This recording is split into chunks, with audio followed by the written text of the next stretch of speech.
Hello everyone, आज अपन नया chapter start करेंगे। Chapter number 6 cost. बच्चों पहले कॉस्ट का मतलब समझा दूं क्या होता है। देखो, प्रोडक्शन का काम क्या है? इनपुट को आउटपुट में कन्वर्ट करना। अब इनपुट को जब आउटपुट में कन्वर्ट करोगे, यानी हमारे पास लकड़ी के वो है, बोर्ड है, उससे अपन बना रहे फर्नीचर। अब जब फर्नीचर बनाएंगे तो उसको बनाने में जो खर्चा आएगा, एक्सपेंडिचर इनकर्ड इन प्रोडक्शन जो अभी चैप्टर पढ़ा बनने है, उसके अंदर एक्सपेंडिचर करेंगे, मतलब एक्सपेंडिचर इनकर्ड होगा, खर्चा होगा, वो खर्चा कहलाएगा expenditure incurred on various input to produce goods and services. Goods और सर्विस बनाने में जो भी चीज़ें लगती है, बच्चों फर्नीचर बनाने में लकड़ियाँ लगेगी, वो भी इनपुट, ठीक है। लेबर कारपेंटर लगेगा, वो भी इनपुट। मशीन वगैरह का यूज़ होगा, वो भी इनपुट। समझ गए तुम लोग सारे बच्चे? ठीक है। तो ये सारे input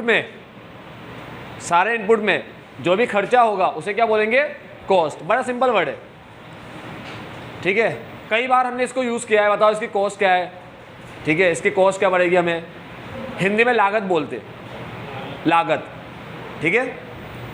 expenditure incurred on various input to produce goods and services is known as economic cost और प्रोडक्शन कॉस्ट।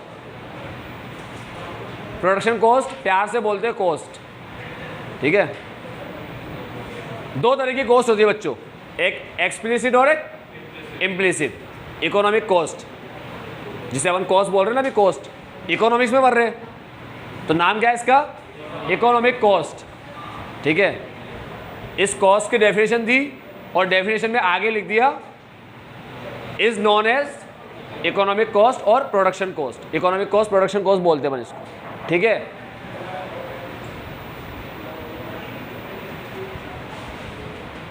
चलो अब आगे बढ़ते हैं। तो बच्चों अपन ने कॉस्ट का मतलब समझा, और कॉस्ट के अंदर दो तरह की कॉस्ट आती है। ये जो कॉस्ट होती है इकोनॉमिक कॉस्ट, इसके अंदर दो तरह की कॉस्ट आती है, एक एक्सप्लिसिट और एक इम्प्लिसिट। आओ एक्सप्लिसिट और इम्प्लिसिट को समझते हैं। सबसे पहला आता है एक्सप्लिसिट कॉस्ट। कॉस्ट मतलब बता ही दिया, खर्चा। प्रोडक्शन के अंदर जो खर्चा आता है उसे क्या बोलते हैं? कॉस्ट, ठीक है। सारे बच्चे होश में हो? कॉस्ट के अंदर दो चीज़ें, दो तरह की कॉस्ट है। कॉस्ट बोलो या इकोनॉमिक कॉस्ट बोलो, एक ही बात है। कॉस्ट बोलो या इकोनॉमिक कॉस्ट बोलो। दो तरह की कॉस्ट कौन कौन सी है? एक्सप्लिसिट और सबसे पहले एक्सप्लिसिट। क्या लिख रखा है आगे? Accounting cost. पढ़ते हो ना? कौन सा सब्जेक्ट पढ़ते हो? अकाउंट्स पढ़ते हो, ठीक है। तो अकाउंटिंग कॉस्ट बोला है। अकाउंटिंग के अंदर सिर्फ यही कॉस्ट आती है, वो कॉस्ट जिसका तुम लोग पेमेंट करते हो, वो कॉस्ट जिसका तुम लोग पेमेंट करते हो, सारे खर्चे, वो सारे एक्सपेंडिचर जिसका तुम पेमेंट करते हो, वो एक्सप्लिसिट कॉस्ट कहलाती है। जैसे करते हो या करोगे, actual payment made by a firm for purchasing और हायरिंग रिसोर्सेज। क्या लिखा है? Actual payment made by a firm जिसका भी पेमेंट करे वो कौन सी कॉस्ट कहलाती है? Explicit cost. समझ गए? फर्म जिसका भी पेमेंट करे वो कौन सी कॉस्ट कहलाती है? Explicit cost. क्या लिखा है? हाँ, actual payment made by a firm for purchasing और hiring resources from factor owner और अदर फर्म। बच्चों मेरी बात सुनो, ये लाइन समझे? Actual payment made by a firm जो पेमेंट करती है, किसका पेमेंट करती है? फॉर परचेसिंग, रॉ मटेरियल खरीदा, और हायरिंग रिसोर्सेज, वर्कर हायर किए। समझ रहे हो? अब रॉ मटेरियल खरीदा तो सप्लायर को पेमेंट करेगा, कॉस्ट ऑफ रॉ मटेरियल की कॉस्ट। वर्कर को क्या देंगे? वर्कर को देंगे वेजेस। उधार रुपया लिया है, उस पर क्या देंगे? उस पर इंटरेस्ट देंगे। जिस बिल्डिंग में काम कर रहे हैं उसका क्या देंगे? मटेरियल, वर्कर, बोरोड मनी और बिल्डिंग। मटेरियल, वर्कर, कैपिटल और बिल्डिंग, ये है फैक्टर ऑफ प्रोडक्शन। क्या है? प्रोडक्शन में काम आएगा ना। कोई भी चीज़ गायब होगी, प्रोडक्शन होगा क्या? नहीं। पैसा ही नहीं होगा, प्रोडक्शन कैसे करोगे? माल वगैरह सब खरीद के कैसे लाओगे? बिल्डिंग नहीं होगी, क्या रास्ते में बिठाओगे? रोड पे? ऐसे बोलोगे हवा आ रही है, नेचुरल हवा, और जब तक सूरज आसमान में रोशनी आ रही है तब तक काम कर, सूरज डूब जाए तू भी निकल लेना, ऐसा मुरली, ऐसा फिर आगे बोल रहा है चला जाओ। इनके बिना प्रोडक्शन हो सकता है क्या? नहीं, इसे बोलते हैं फैक्टर प्रोडक्शन और इसे बोलते हैं फैक्टर पेमेंट। मटेरियल की कॉस्ट, वर्कर के वेजेस, बोरोड मनी पे इंटरेस्ट और बिल्डिंग के ऊपर रेंट। समझ गए? ये सारी कॉस्ट तुम लोग अकाउंट्स में पढ़ते हो, अकाउंट में एंट्री करते हो तुम लोग। परचेस करने की एंट्री, वेजेस की एंट्री, इंटरेस्ट की एंट्री करा है, इंटरेस्ट की एंट्री करी है, आ गया interest on capital, interest on drawing, ठीक है। 12वीं के बच्चों को तो आ ही गया होगा, तुम्हारी शुरुआत ही वहाँ से होती है, ठीक है। तुम लोगों को भी आ गया होगा, ठीक है। रेंट की एंट्री, रेंट पे करने की एंट्री कोई बच्चा बताएगा? बोलो एंट्री रेंट पे करने की। हाँ क्या? रेंट अकाउंट डेबिट तो कैश अकाउंट। यार चलो बच्चों, कौन अकाउंटिंग कॉस्ट बोलते हैं। अब वो कॉस्ट जिसका पेमेंट नहीं करना, ठीक है, समझ गए? और तुम बोलो पेमेंट ही नहीं करना तो कॉस्ट क्यों है?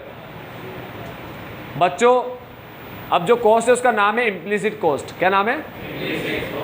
इसे इम्प्यूटेड कॉस्ट भी बोलते हैं। ये वो कॉस्ट है सेल्फ सर्विस की कॉस्ट, मतलब हमारी बिल्डिंग, उसका रेंट देंगे क्या हम? नहीं देंगे ना। हमारी बिल्डिंग, खुद की बिल्डिंग हो, जैसे इस बिल्डिंग का मैं रेंट देता हूँ जहाँ मैं तुम्हें पढ़ा रहा हूँ, अगर ये मेरी बिल्डिंग होती तो रेंट देता क्या मैं? नहीं, मगर रेंट कैलकुलेट तो होगा ना, अराइज तो होगा ना, पैदा तो होगा ना, समझ रहे हो? If the producer uses his own resource, अगर प्रोड्यूसर खुद के रिसोर्स यूज़ करे, खुद के ही, मेरी बिल्डिंग यूज़ कर रहा हूँ, काम भी मैं खुद ही कर रहा हूँ वर्कर की तरह, तो अगर प्रोड्यूसर खुद के ही रिसोर्स यूज़ करे for production, it is termed as implicit cost, ठीक है। खुद के रिसोर्स की जो खर्चा आता है, खुद का रिसोर्स का जो खर्चा होता है उसे इम्प्लिसिट कॉस्ट कहते हैं। होता तो है मगर देना नहीं पड़ता, इसलिए एक्चुअल पेमेंट लिखा है यहाँ पर ऊपर, यहाँ नहीं लिखा एक्चुअल पेमेंट। इम्प्लिसिट का पेमेंट नहीं होता ना बच्चों। मेरे यहाँ अकाउंटेंट काम करता है, अकाउंटिंग का काम करता है अकाउंटेंट, मैंने उसको हटाया, मैंने कहा हट जा यार तू, मैंने इतने अकाउंट पढ़े, देखो काय को रखूँ मैं, तो मैं खुद ही अकाउंटिंग करने लग गया, ठीक है। तो मेरी सैलरी बनती तो है ना, मगर फर्म मुझे पे करेगा क्या? नहीं, बनती तो है ना। जो काम मैं मेरी बिजनेस में कर रहा हूँ उसका एक अमाउंट तो बनता है ना अकाउंटिंग के काम का, ठीक है। उसे इम्प्लिसिट कॉस्ट बोलते हैं। कौन सी कॉस्ट? इम्प्लिसिट। ये अकाउंट में नहीं आती बच्चों, ये अकाउंट में नहीं आती। अकाउंट में सिर्फ एक ही कॉस्ट आती है, कौन सी? एक्सप्लिसिट। इसलिए उसका नाम ही क्या रख दिया? Accounting cost. और इको में दोनों कॉस्ट आती है, कौन कौन सी दोनों? एक्सप्लिसिट और, इसीलिए दोनों को मिलाकर नाम क्या रखा गया? Economic cost. तो कॉस्ट का जो कॉन्सेप्ट है वो वाइड कॉन्सेप्ट किसका है? इकोनॉमिक्स का या अकाउंट का? इको वाइड कॉन्सेप्ट है या अकाउंट? इको, क्योंकि अकाउंट इम्प्लिसिट कॉस्ट को इंक्लूड, इसकी कोई एंट्री नहीं होती। अकाउंट सिर्फ उसकी एंट्री करता है जब रुपए की बात आए, ठीक है, कोई ट्रांसैक्शन हो, रुपया आए रुपया जाए, फाइनेंशियल पोजीशन बदलने वाली चीज़ें, उसकी एंट्री करता है अकाउंट। समझ गए? अकाउंट किसकी एंट्री करता है? जो फाइनेंशियल पोजीशन चेंज कर दे, बदले।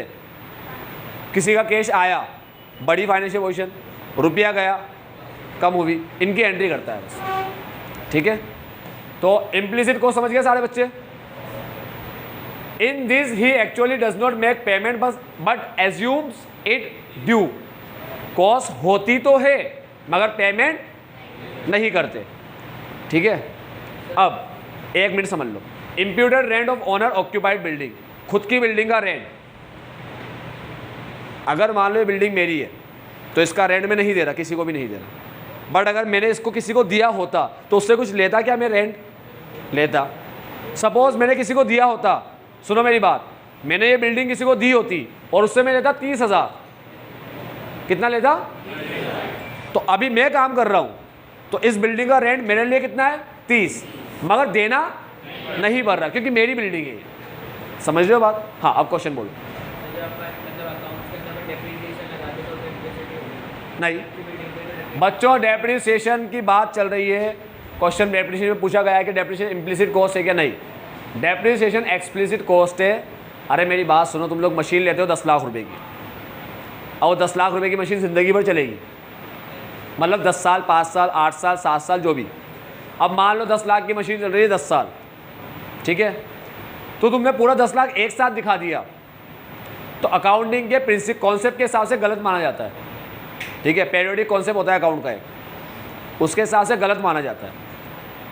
तुम ही सोचो, 10 लाख की मशीन एक साल में तो ख़त्म होनी जाएगी, और 10 साल चल रही है।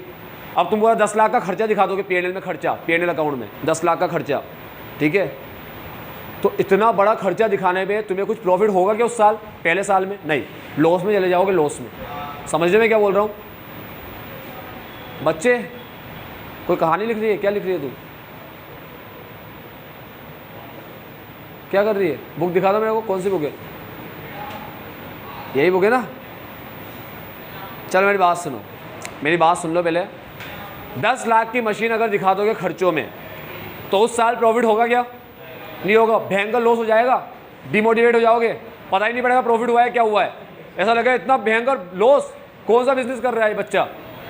इसीलिए क्या होता है, उस अमाउंट को थोड़ा थोड़ा करके दिखाते, ठीक है। ऐसा मानते हमारी मशीन 10% से अपनी वैल्यू खो देगी हर साल।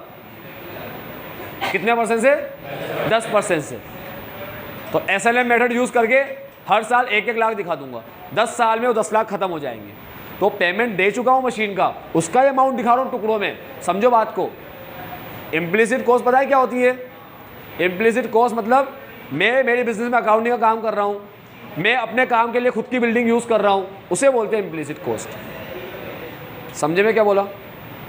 ठीक है, इम्प्लिसिट कॉस्ट का मतलब डेप्रिसिएशन वगैरह मत मान लेना, डेप्रिसिएशन तो एक्सप्लिसिट है, तभी तो अकाउंटिंग में आता है, नहीं तो अकाउंटिंग में आता ही नहीं। ठीक, नॉन कैश आइटम क्यों है?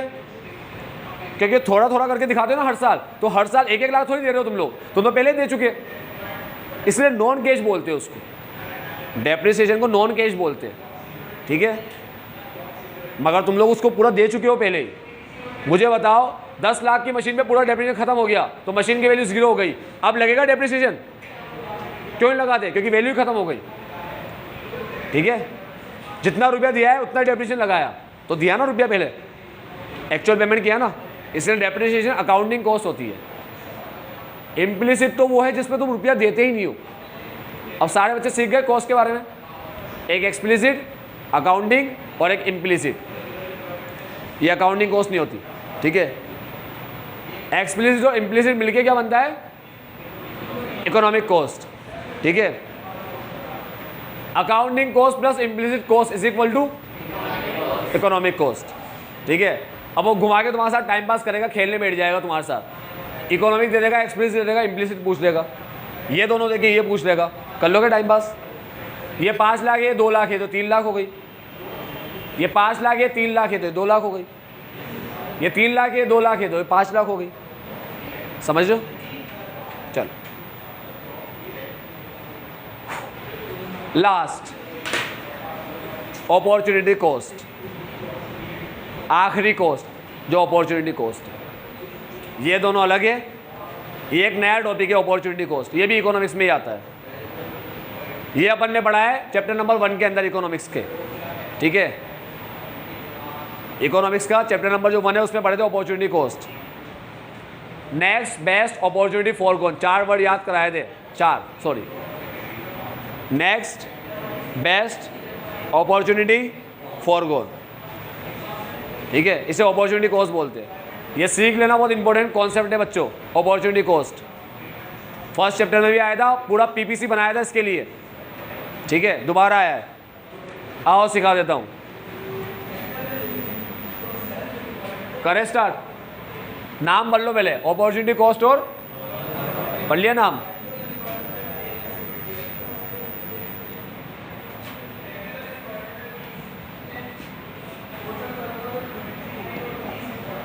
आओ बच्चों, कार्यक्रम शुरू करें। अपॉर्चुनिटी कॉस्ट समझा रहा हूं, ध्यान से समझना। तुम्हारे पास जॉब का ऑफर आया 1 लाख, ठीक है, तुमने जॉब छोड़ के बिजनेस स्टार्ट कर दिया। पापा ने कहा बेटा जॉब का ऑफर आया 1 लाख का। कितने का? जा जॉब ज्वाइन कर ले, शानदार 1 लाख रुपए महीना मिलेगा, महीने की 1 लाख कमा के लाएगा।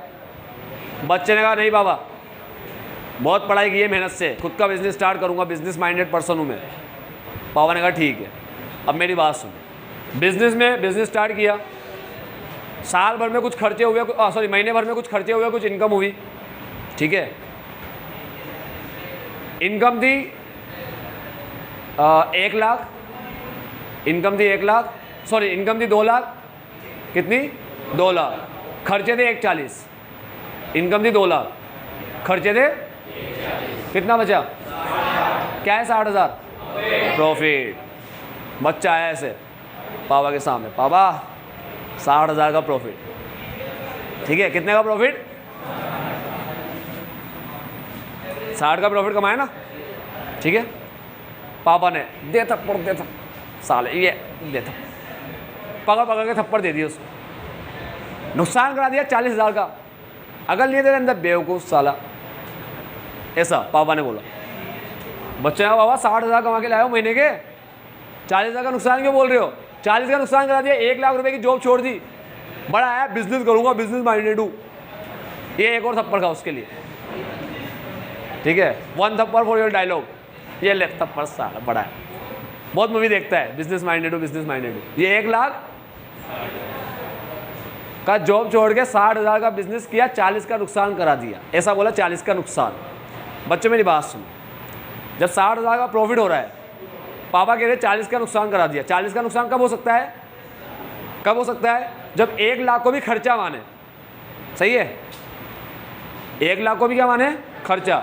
देखो ये 60,000 पॉजिटिव है, ये प्रॉफिट है मेरा, प्रॉफिट। इसमें से मैं माइनस करूंगा 1 लाख, तभी तो 40 का नुकसान होगा। ये देखो माइनस का 40 है ना।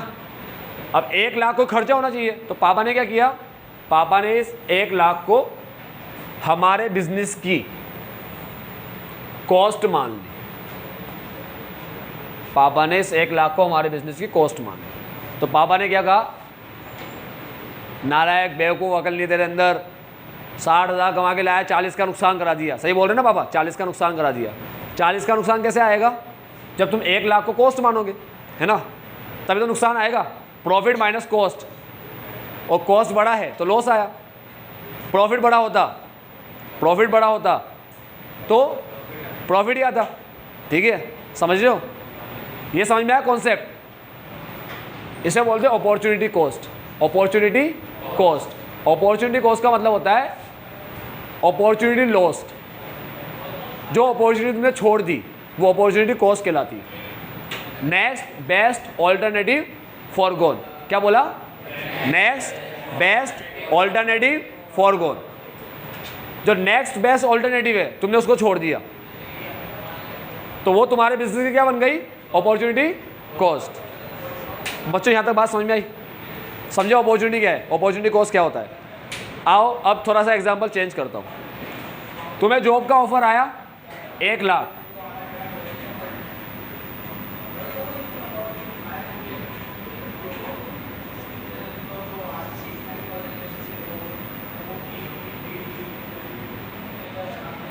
तुम्हें एक जॉब का ऑफर आया 1 लाख, और एक और जॉब का ऑफर आया 1,20,000।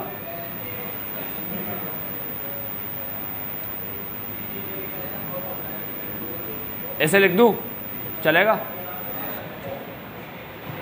तुम्हें एक जॉब का ऑफर आया 1 लाख और एक जॉब का ऑफर आया 1,20,000।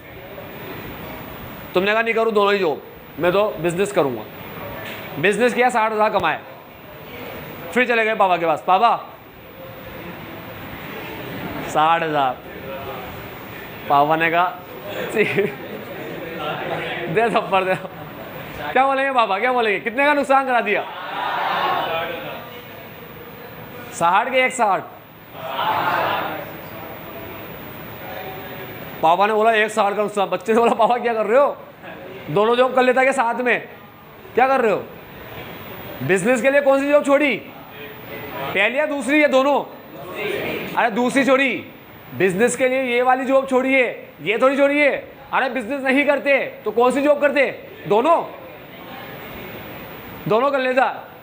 संडे मंडे ट्यूसडे ऐसे खेलता मैं, ऐसा नहीं ना भाई। अरे बिजनेस करते तो ये जॉब छोड़ी ना, बिजनेस के लिए ये छोड़ी, ये थोड़ी छोड़ी। नेक्स्ट बेस्ट ऑल्टरनेटिव फॉरगोन, ठीक है।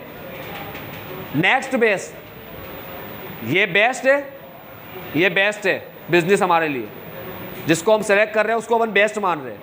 तो इसके बाद नेक्स्ट बेस्ट कौन सा हुआ? नेक्स्ट बेस्ट ये हुआ इन दोनों में।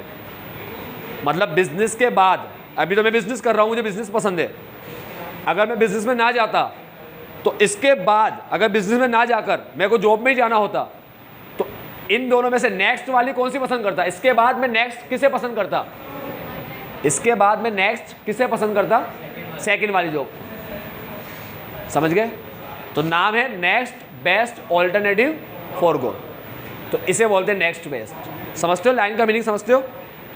ऑल्टरनेटिव फॉरगोन, तीन ऑल्टरनेटिव थे मेरे पास, मैंने ये सेलेक्ट किया तो इसको सेलेक्ट करने में नेक्स्ट बेस्ट क्या हुआ? ये। समझ गए? चलो अगर मैं इस वाली जॉब में जाता तो नेक्स्ट बेस्ट कौन सा होता? इसके बाद वाला बेस्ट, ये 1 लाख वाला, ये होता नेक्स्ट बेस्ट। अगर मैं इस जॉब में जाता, इस वाली जॉब में मैं ये सेलेक्ट कर लेता, ठीक है, तो नेक्स्ट बेस्ट क्या होता? नेक्स्ट बेस्ट का मतलब ये होता है कि अगर ये काम नहीं कर रहा होता तो कौन सा कर रहा होता इसके अलावा? तो ये कर रहा होता, ठीक है।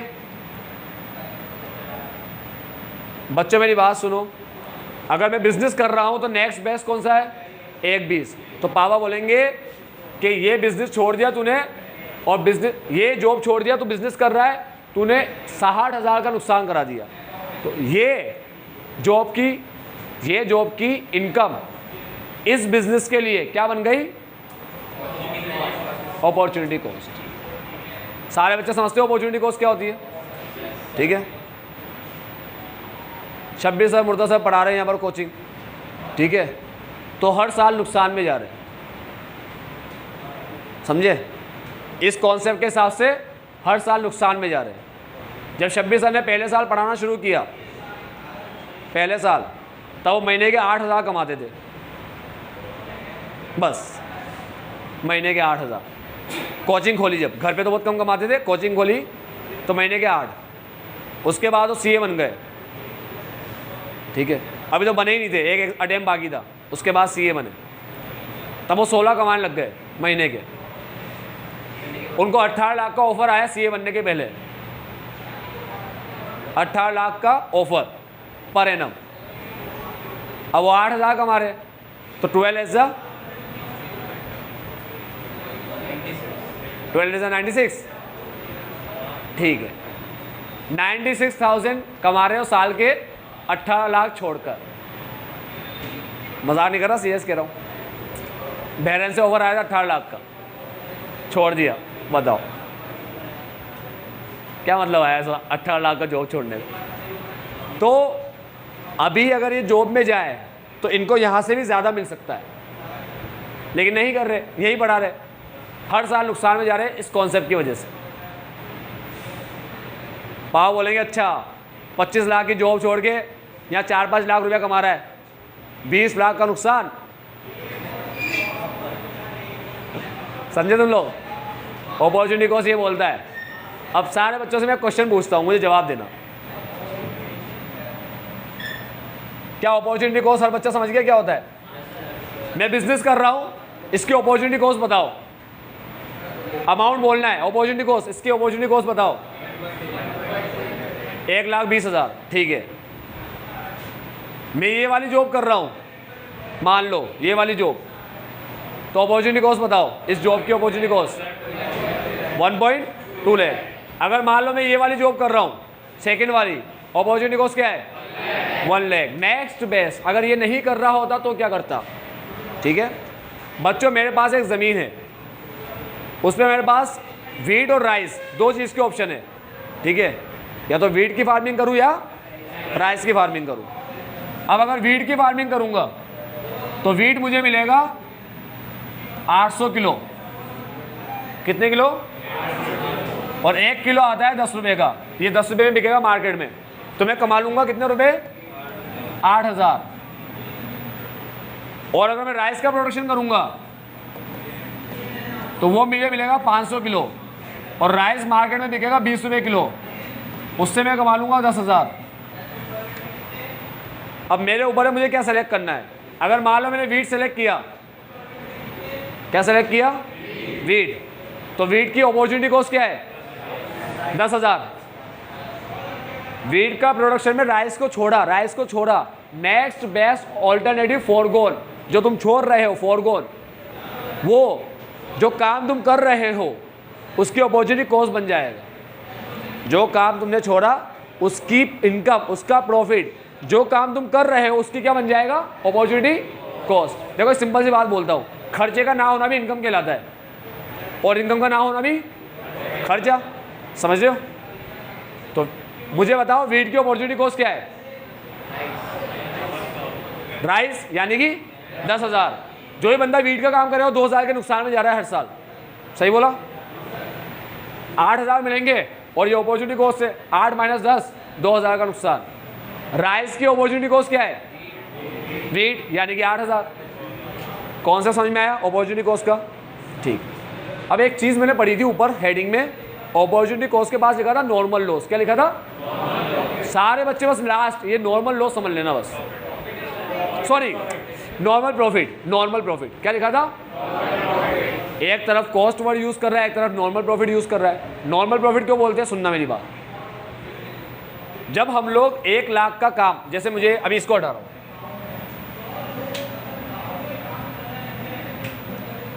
अगर मैं 1 लाख की जॉब छोड़ के बिजनेस करता हूं और मेरा 60,000 कमाए, कितने कमाए? 60। देखो पापा क्या चाहते थे कि अगर मैं बिजनेस करूं तो कम से कम कितना कमाऊं? पापा क्या चाहते हैं? कम से कम कितना कमाऊं? 1 लाख। क्योंकि मैं 90 भी कमाता तो भी सुनाते मेरे को, आ गया 90 कमा के पागल की तरह मेहनत कर रहा है, ये कर रहा है, मस्त टेंशन फ्री होकर भी जॉब में जाता है, 1 लाख कमा 10,000 का नुकसान करा दिया, ऐसे बोलते ना। ठीक है, तो पापा कितना एक्सपेक्ट कर रहे हैं बच्चा कम से कम कितना कमाए? 1 लाख। नॉर्मल प्रॉफिट का मतलब होता है कम से कम उतना कमाना। ठीक है, मतलब जो भी पर्सन बिजनेस करे ना तो कम से कम इतना तो कमाए, उसे क्या बोलते हैं?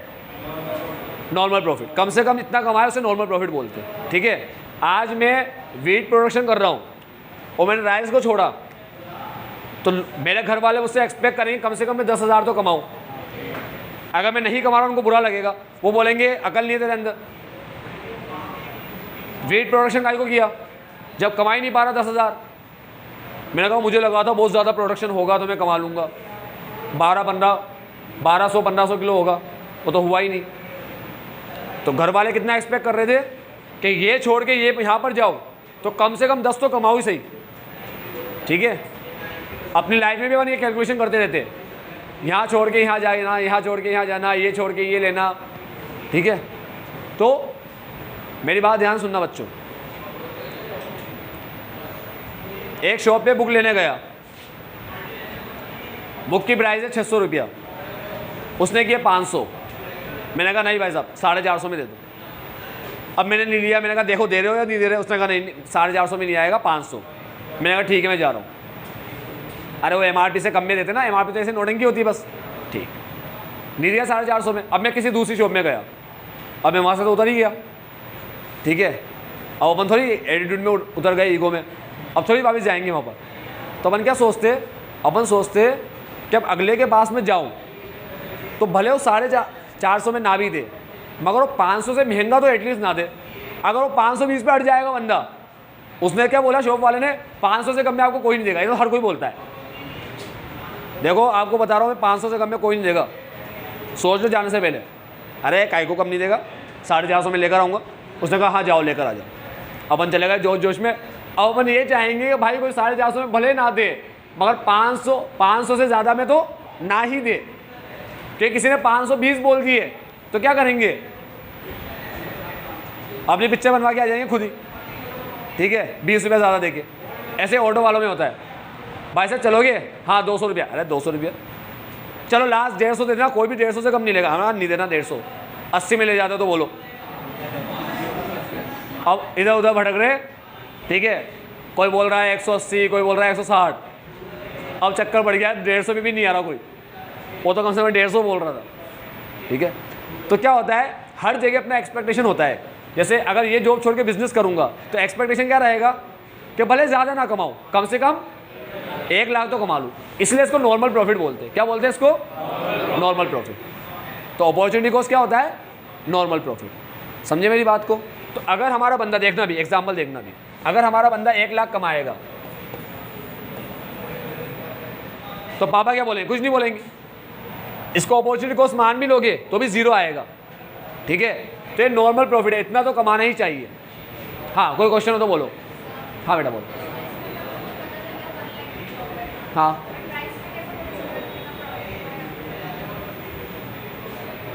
बच्चों मेरी बात सुनो, लड़की ये कह रही है कि यहाँ तो पता है कि 1 लाख की जॉब छोड़ के अपन इस काम में आए, बिजनेस में आए।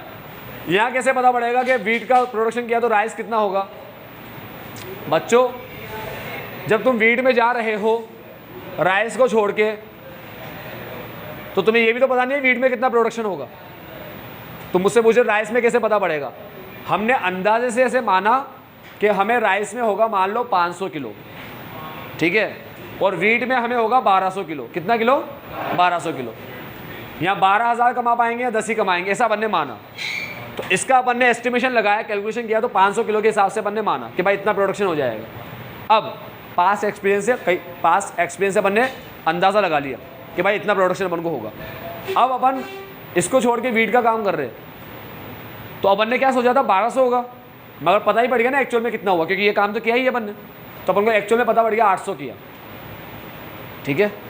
इसीलिए ये इसकी क्या हो जाएगी? Rice opportunity cost. Opportunity cost तभी बता पाओगे जब दूसरी चीज़ जिसको तुमने छोड़ा है उसकी इनकम, उससे जनरेट होने वाला प्रॉफिट तुम्हें पता हो या तुम कैलकुलेट कर पाओ।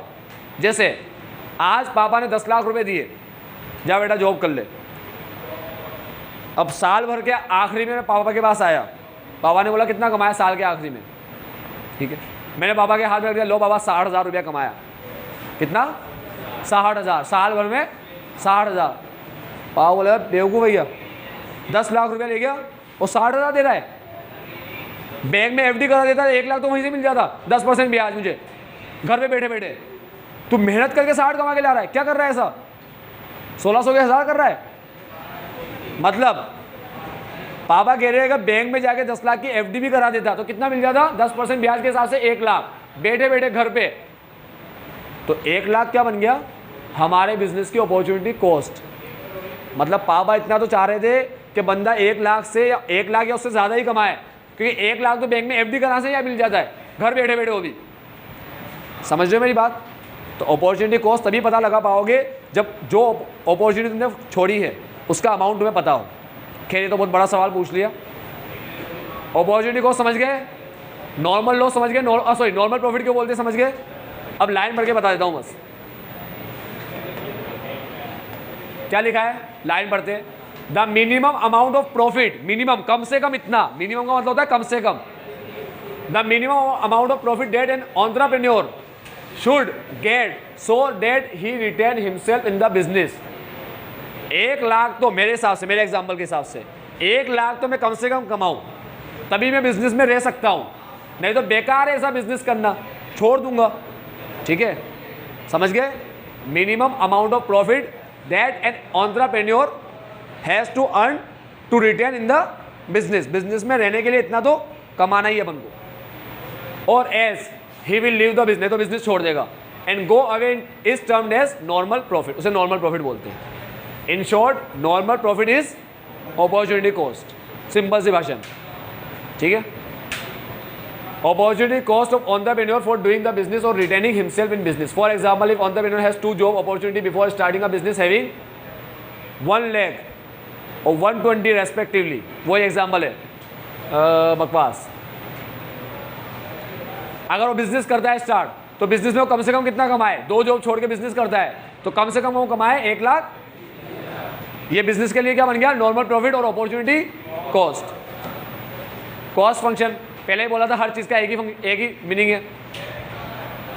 इट शोज फंक्शनल रिलेशनशिप, हमेशा घिसा पिटा।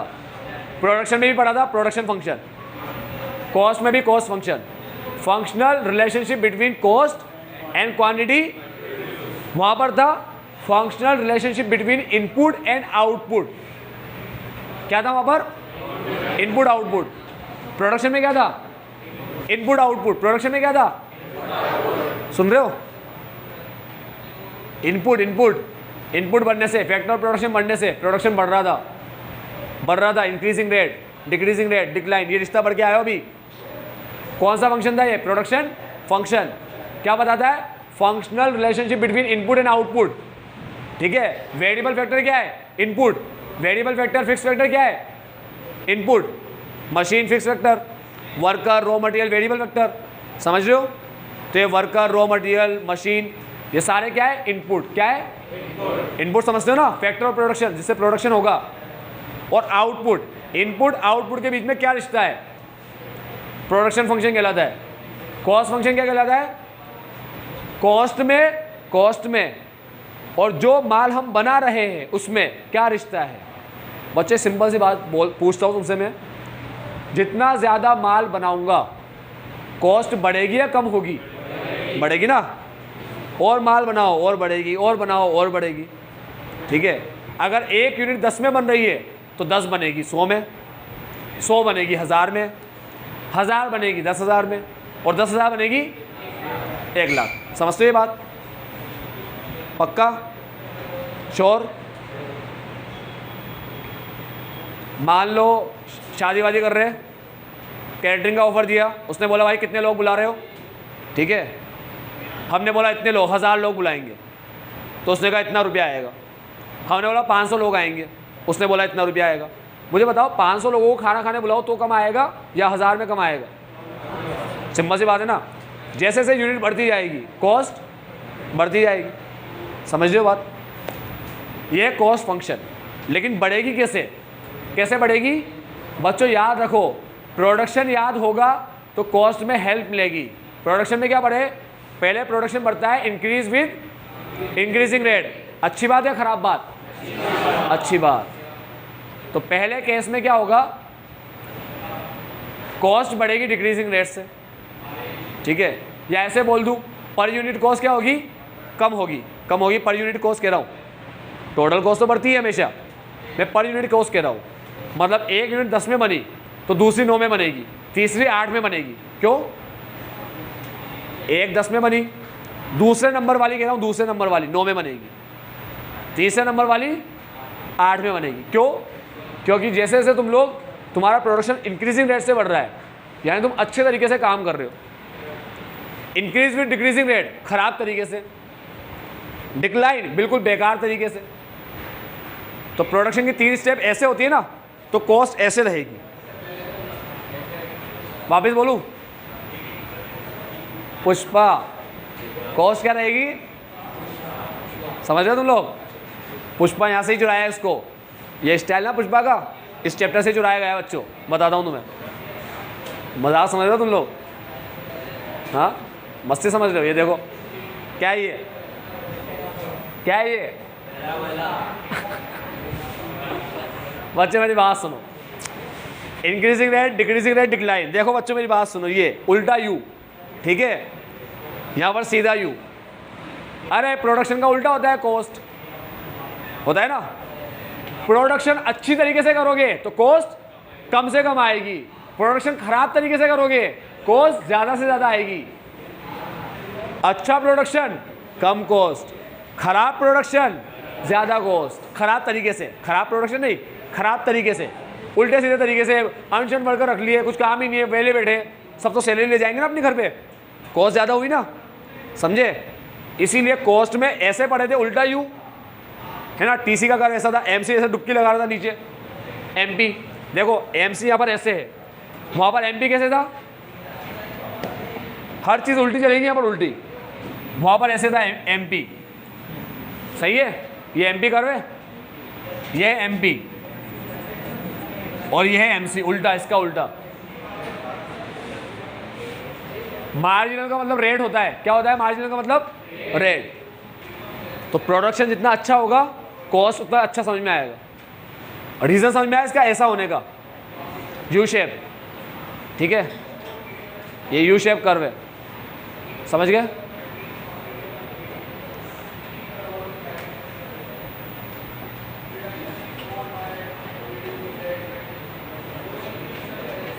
पूरी जिंदगी काम आएंगे कर्व जब तक पढ़ाई करोगे। सबसे काम के कर्व है, सबसे इंपॉर्टेंट, मोस्ट इंपॉर्टेंट।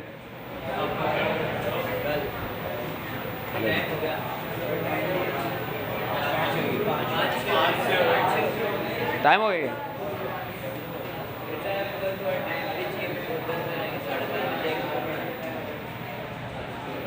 बस चलो मेरी बात सुनो, मैं एक दो क्वेश्चन पूछ रहा हूं, अगर तुमने जवाब दे दिया तो मैं चला जाऊंगा, और नहीं दिया तो मैं ये वाला पेज पूरा पढ़ा के जाऊंगा। नहीं ना पूछू? चलो मेरी बात सुनो, कल से अपन ऐसे ही रखेंगे, पक्का? तुम जब बोलोगे मैं छोड़ दूंगा, लेकिन मैं क्वेश्चन पूछूंगा, जिससे बच्चे से क्वेश्चन पूछूंगा उसने जवाब दे दिया मेरे को, ठीक है? तो कल से याद रखना तुम लोग, मैं क्वेश्चन पूछूंगा, तुम ध्यान से सुनना, ठीक है? उससे पूछूंगा तो सो रहा होगा क्लास में, सब जगह तुम्हारी कंडीशन तो ही रहेगी, ठीक है? चलो मेरी बात सुन लो, कल का रूल बता देता हूँ, पहले आज बाय बाय बोल दूँ। आज के लिए इतना ही बच्चों, bye, take care and have a nice day. हाँ सारे, आपका दिन मंगल में हो।